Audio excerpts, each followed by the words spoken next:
Channel पर जो भी वक्ता ने कहा वो उसकी अपनी राय है, जिसकी पुष्टि नेशन न्यूज इंडिया नहीं करता। धन्यवाद। और बाबा साहब ने भी अपनी बात रखनी थी,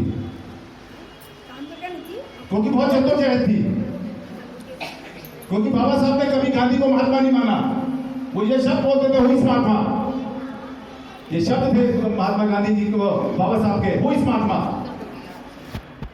ये महात्मा गांधी बाबा साहब को किसी व्यक्ति में इतनी ताकत नहीं थी जो ये शब्द को बोलते।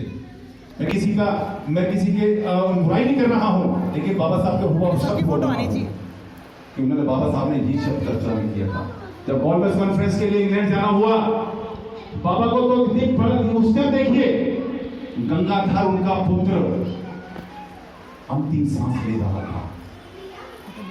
गंगाधर उनका पुत्र जो है अंतिम सांस ले रहा था। भागा भागे उनके भाई आए और कहने लगे, भाई तू कहाँ जा रहा है? तेरा बेटा तो बीमार है। वो थोड़ा फिर रुके, लेकिन उनको ये लगा कि मैं कैसे करूं, कहाँ जाऊं। मन तो विचलित है। जब बेटा, अभी आपने एक देखा, अभी उदाहरण देखा कि हैप्पी जी का बेटा सिर्फ मंच पर अपनी बात रख रहा था तो पिता की आंखों में आंसू आ गए कि देखिए वो अपनी आंखों की आंसू को रोक नहीं पाए। लेकिन उस पिता ने थोड़ा सा समय वहां पर बिताया तो पीछे पीछे रमाबाई पीछे आती हैं और कहती हैं कि साहब बेटा चला गया। ये देखिए कितना बड़ा कि बेटा चला गया है। उस मां ने अपने बेटे, अपनी जो साड़ी, जो आधी साड़ी पहन रखी थी, उस साड़ी का कफन फाड़कर उस बच्चे पे बिताया। लेकिन बाबा साहब ने देखा तो 2 मिनट आंख में आंख डालकर, सिर्फ इतने ही आंखों में डाला, आंखें जो इतिहास कहता है, आंखें डाली और नतमस्तक हुए। और नतमस्तक होने के बाद उन्होंने कहा, जो बात कही, सबने रोकने का प्रयास किया तो उन्होंने कहा, रामू बोलते थे, रामू आज मैं अपने बेटे के लिए अगर मैं यहाँ रुक गया तो ये तो मेरा एक बेटा है, लेकिन उन करोड़ों जो बेटे मेरे जो है भारत के अंदर, उनके साथ मैं न्याय नहीं कर पाऊंगा, क्योंकि आज मेरी लड़ाई जो है वो उस महात्मा से है जो अपनी लड़ाई लड़ रहा है और मैं अपने समाज की लड़ाई लड़ रहा हूं। तो वो वहां रुके नहीं और कॉन्ग्रेस के बच्चे को छोड़कर, उसकी मृत्यु सैया पर छोड़कर वो बाबा साहब वहां से कॉन्फ्रेंस के लिए चले गए। और आज वही इतिहास है जिसने अपने बच्चे की आहुति दे दी, 4 बच्चों की आहुतियां दे दिया, 4 बच्चों की आहुति दे दी। बिटिया इंदु दवाई के अभाव में मर गई। मां चिल्लाती रही कि दवाई के लिए कुछ पैसा, लेकिन बाबा साहब के पास पैसा नहीं था। जब बाबा साहब इंग्लैंड में थे तो आपको जान के बता दें, आपको जो डबल रोटी होती है, वो डबल रोटी जो बासी, जिसमें फुई लग जाती थी, जो दुकानदार फेंक देता था, उस रोटी को पानी में डालकर वो वहां पर खाते थे। क्या कैसी ताकत थी। क्या उनको अभी नीतू शर्मा जी ने बताया कि देश के अंदर राय साहब ऐसी उपाधियां दी गई हैं, क्या उनको कोई लोभ लालच नहीं दिया गया होगा? लेकिन नहीं, उनको दर्द था तो समाज का दर्द था। उन्होंने अपने बच्चों की कुर्बानी दी है और देश में जो पैगाम दिया है, तो वो आज हमारी ये जिम्मेदारी बनती है कि मरते मरते उन्होंने कहा था, इस कारवां को कमजोर मत होने देना मेरी मरने के बाद, लेकिन अगर इसको आगे ना बढ़ा सकें तो उसको पीछे भी मत रखने देना। तो आज मेरी आपसे यहाँ मैं इस मंच के माध्यम से आपसे प्रण करना चाहूंगा कि इस कारवां को कभी आप पीछे मत होने देना। तो इस कारवां को जितना हो सके आप इसको आगे बढ़ाना, क्योंकि यही ताकत है, यही दबाव है, और जितना हो सके बाबा साहब के विचारों को मान के आगे बढ़ना होगा। इसी कड़ी में मैं भाई साहब थोड़ा सा इसी कड़ी में मैं अब ये, क्योंकि विचार बहुत, अब अगर किसी ने और छुआ, अगर किसी ने और बोलने का प्रयास किया तो फिर मैं चुप नहीं रह पाऊंगा, फिर मैं कोई ना कोई और बोल दूंगा। दिया है कि हम उनको इस धन्यवाद करते करते नहीं थक रहे हैं। इस बात के लिए बहुत बहुत धन्यवाद। और हमसे कोई अगर गलती हो गई हो तो हम उसके लिए क्षमा चाहते हैं, ठीक है। और मीडिया हमारी जो है ना, देखिए कितने देर हो गई भाई साहब को बैठे बैठे, और हमारी मीडिया जो है, और हम इनका हार्दिक धन्यवाद करते हैं, बहुत बहुत धन्यवाद।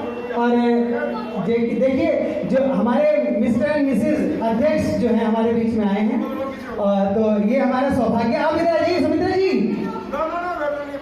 हाँ, और हमारे बीच में उषा जी भी हैं, ममता जी भी हैं, और अगर सबका नाम लेके आप सभी जो लोग, हार्दिक हार्दिक धन्यवाद।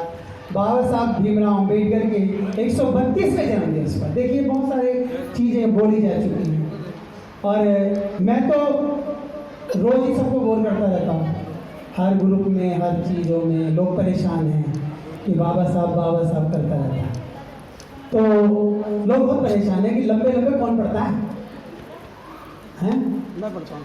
तो जी पढ़ता है तो मैं इसलिए डालता हूँ, देखो इस बात के लिए मैं बता दूँ कि यार मैं डालूंगा ना, अगर उसमें से 1 लाख में से अगर एक ने पढ़ लिया ना, तो बाबा साहब का जो कार्य है ना वो पूरा होने की तरफ बढ़ता रहेगा। एक ने भी पढ़ लिया तो कोई दिक्कत ही नहीं है ना जी। अरे मैडम देखिए मैं उदाहरण दे रहा था अभी 2-3 दिन पहले, उत्तम सिंह जी, शिक्षा की बात है कि उस व्यक्ति ने कहा कि भाई फेल होने का क्या। मैंने देखी जब इग्नू शुरू हुई थी, इग्नू इंदिरा गांधी नेशनल यूनिवर्सिटी, तो उसकी पृष्ठभूमि कैसी है जी? देखिए बहुत अजीब पृष्ठभूमि है। आप कहेंगे कि एक सरकार ने जो है ना एक इंदिरा गांधी यूनिवर्सिटी शुरू कर दी और उसका कोई औचित्य नहीं था।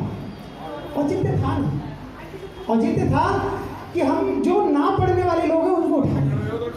आज तो सभी पढ़ते हैं, उसमें हर कोई उसमें एडमिशन ले रहा है, लेकिन जब वो शुरू हुई तो उसमें जो है 50,000 लोगों ने उसमें एडमिशन लिया, और उस 50,000 लोगों में से सिर्फ एक व्यक्ति ने डिग्री पास की। एक मीटिंग हुई जी, सारे मंत्रालय में क्या कर रहे हैं, इतने सारे करोड़ों रुपए खर्चा कर दिया। और ये क्या है कि जब हमने जब ये यूनिवर्सिटी शुरू की थी ना, किस लिए की थी? लोग जो ना पढ़ रहे हैं उनको पढ़ाने के लिए। और ये एक बंदा जो वो हुआ है ना पास, ये एक बंदा नहीं है, ये यूनिवर्सिटी का मापदंड तय करने वाला व्यक्ति है कि हमने जो किया वो सही किया, क्योंकि जो पढ़ने वाला था वो पढ़ गया, जो नहीं पढ़ने वाला उसकी कोई गारंटी नहीं है जी। तो इसलिए आपने कहा ना किताब वाली बात, तो ये किताब अगर हमने 100 बांट दी और उसमें से एक व्यक्ति ने पढ़ दी, तो ये समझ लीजिए कि हमारे बांटना जो है ना सर सफल हो गया। कोई बात नहीं ना, रद्दियाँ तो बहुत सारी बनती है ना सर, मेरे घर में बहुत सारी चीज़ें बढ़ रही हैं, मैंने पढ़ी है तो क्या हो गया? किसी के घर में बहुत सारी किताबें शेल्फ में लगी हुई है, खत्म हो गई तो क्या हो गया? लेकिन किताब किताब होती है सर। बाबा साहब ने किताब पढ़ी तो हम सफल हो गए सर। हमने किताब दी और पढ़ी और रोज डालते थे उसमें कुछ ना कुछ अपनी भड़ास, टाइप करने में टाइम लगता है। तो किसी का मगर दूसरों के विचार भी हम डालते हैं, बहुत सारे लोग लिखते हैं। ऐसा नहीं है कि बाबा साहब के बारे में हम ही फैला रहे हैं, ऐसा नहीं है। हमारे तो हम तो बहुत छोटी सी चीटी हैं। कुछ लोग तो ऐसे हैं जो बेचारे रोज डालते हैं बड़े बड़े लिख के। उनका रोल पढ़ रहा है, हम पढ़ रहे हैं ना। अगर उनको हमने पढ़ लिया तो इसका मतलब क्या हुआ सर? कि उनका लिखना सफल हो रहा है, कोई ना कोई तो पढ़ रहा है। ऐसे ही उत्तम सिंह जी बोले इनका, तो उनको अगर हमने थोड़े लोगों ने भी सुन लिया तो बहुत कुछ सफल हो गया। यहाँ से अगर हम 4 लोगों को भी जाके कह देंगे उस व्यक्ति ने ऐसे विचार प्रस्तुत किए, तो सर बाबा साहब का जो उत्सव है वो सफल हो गया। और इनके, क्योंकि मैं ये मानता हूँ अनुयायी होते हैं, और वो जो हमारा जो जिसे कहते हैं हमारा मार्गदर्शक भगवान नहीं है हमारे, उनको भगवान कहने की गलती भी ना करें, उन्हें चिढ़ती इस बात से कि वो भगवान नहीं बना रहे। उन्हें मूर्ति, मैं कहता हूँ सारी मूर्ति भारत से तोड़ दो। क्यों? बाबा साहब तो कह के गए थे मेरी मूर्ति मत लगाना, किताबों में ढूंढ लेना, किताबों में। कुछ नहीं, गलत तो नहीं कह रहा। मूर्तियाँ फिर भी इसलिए लगाई जाती हैं कि एक सूचक हमें चाहिए और एक प्रदर्शक हमें चाहिए, और प्रदर्शक हमारे लिए हमारे भीमराव अम्बेडकर से बड़ा। आज देखिए मैं कल 4 लोगों को बताया, 10 लोगों को बताया मैंने, जो है न्यूयॉर्क सिटी के अंदर सबसे बड़ी बात, किसी का झंडा अमेरिका के झंडे के साथ नहीं लहराया गया। और कल 14 अप्रैल को न्यूयॉर्क सिटी में अमेरिका के झंडे के साथ बाबा साहब का झंडा लहराया गया, सबसे बड़ी बात है। और 20 दिन तक अमेरिका के 20 शहरों में बाबा साहब की जयंती मनाई जाएगी। अगर किसी को नहीं पता तो इस बात को सुन। और ये मैं नहीं बता रहा, NDTV पर परसों एक बड़ा प्रोग्राम आया था, दिखा रहे थे वो इस बात को। परसों का देख लेना आप, 9 बजे के आसपास का प्रोग्राम निकाल के सबको ऑनलाइन मिल जाएगा एनडीटीवी पर न्यूज़। और वो दिखा रहे थे नागपुर में जो सैलाब था वो कैसा था, वो सैलाब दिखा रहे थे, सरीसर नजर आ रहे थे, इतना बड़ा सैलाब। वो किस चीज का परिणाम था, वो ये भी बता रहा था बैठ के न्यूज़ का कि ये क्यों हुआ। ये इसलिए हुआ कि अभी 1 साल में आपके संविधान पर हमला होने वाला है, वो बचेगा नहीं, बचेगा। और ना हम उसको और ये जिसको छेड़ रहे हैं ना वो बहुत बड़ी चीज़ें हैं। कोई बात नहीं, बाबा साहब ने फिर भी कहा इससे ही तो काम कर लो, कोई दिक्कत ही नहीं है। तो इसलिए इस 132वीं जयंती पर आपका बहुत बहुत धन्यवाद है, क्योंकि ये तो समय बहुत मैं बोलूँगा ना बाबा साहब के बारे में तो हमारे महानुभावों ने बोल दिया, लेकिन फिर मेरे भाव ना बहुत वो हो जाते हैं, इसलिए मैं सिर्फ धन्यवाद दूँ तो ज़्यादा अच्छा है, क्योंकि फिर मुझे मेरे बहुत सारे जो अनुग्रह है ना वो सामने आएंगे बाबा साहब के बारे में जो है। तो इसलिए इस बात के लिए हम जो है हार्दिक शुभकामनाओं के साथ कमल कांत जी बाबा साहब को मात्र 14 अप्रैल और 6 दिसंबर को याद करते हैं, बाकी 364 दिन या 365 दिन मैं तो 365 दिन याद करता हूँ सर। नहीं, आप याद करते हैं सर। सर बहुत सारे लोग याद करते हैं, आप ये नहीं कह सकते सर। बाबा मेरे साथ तो बहुत सारे नहीं है, मैं आपको बहुत सारे यहाँ भीड़ दिखा सकता हूँ लाके बुला के सर। बाबा साहब जब गए थे, और एक बात मैं आपको आपके क्वेश्चन से पहले मैं आपके बैठ कर क्वेश्चन पूछा नहीं हुआ अभी। हाँ देखिए मैंने बहुत सारे जनरल लोगों के पीछे बैठता हूँ, ब्राह्मणों के पीछे बैठता हूँ, बताओ क्या कहते हैं। हम बाबा साहब को इसलिए नहीं मानते कि ऐसे मानते हैं, हम बाबा साहब इसलिए मानते हैं जीवन के अंदर भारत की तरफ से एक व्यक्ति ऐसा पढ़ा लिखा है जिसके सामने कोई पढ़ा लिखा व्यक्ति नहीं है, ये सबसे बड़ी बात है। इसलिए वो ब्राह्मण भी हमारे बाबा साहब को मानते हैं, हमारा नहीं उनके ही बाबा साहब। सर बाबा साहब का सपना तो तभी पूरा होगा जब सब आगे मिलेंगे, ये चीज़। और मैं आपके उनके मुंह के यहाँ पे चलवा के बुला सकता हूँ, वो कहते हैं बाबा साहब को मानते नहीं है इसलिए कि ऐसी मानते हैं, कोई मानता है या उनसे प्रभावित है, वो इसलिए कि भारत का नाम रोशन करने वाला एक व्यक्ति जो इतना पढ़ा लिखा व्यक्ति विश्व में पैदा नहीं है, और अमेरिका कहता है इसका नाम सूर्य रखा। कमल कांत जी आप बाबा साहब की बार बार प्रशंसा कर रहे हैं, बार नहीं कर रहा सर। सुनिए, बाबा साहब ने जो कुछ आपको दिया था बड़ी परेशानी से दिया, आपने बता दिया, लेकिन जो आज बाबा साहब का जो दिया हुआ था वो आपसे सब छीन चुका है। नौकरियां आपकी छीन ली गई, शिक्षा आपकी छीन ली गई, रोजगार आपके छीन लिए गए, बिजनेस आपके छीन लिए गए। नौकरी की बात है सर नौकरी की बात आ रही है सर। बाबा साहब ने तो नौकरी की बात नहीं की, बाबा साहब तो बहुत देखिए मैं आपको बता दूं, फिर मैंने कहा था ना अनुग्रह बहुत सारे सामने आ जाएंगे, रहने दीजिए ना, तो इसलिए कह रहा हूँ बाबा साहब ने कहा ही नहीं कि मेरे अनुयायी या मेरे बच्चे नौकरी करें सर। बाबा ने कहा संगठित रहो, संघर्ष करो, शिक्षा लो, उस सीट पर जाके बैठो जहां से तुम संसार को बदल दो। संविधान को बदल नहीं सकते तो संविधान पे चला दो पूरे देश को। ऐसा नहीं कहा कि नौकरी कर लेना और जाके जो है क्लर्क बन जाना। बाबा साहब बहुत तेज, लोग कहते हैं कि बाबा साहब ने, अरे बाबा साहब होते अगर क्लर्कों की फौज इकट्ठा करना नहीं चाहते थे, बाबा साहब ने कहा खुद कि मैं क्लर्कों की फौज इकट्ठा करना नहीं चाहता था, मैं शासकों की फौज बनाना चाहता था।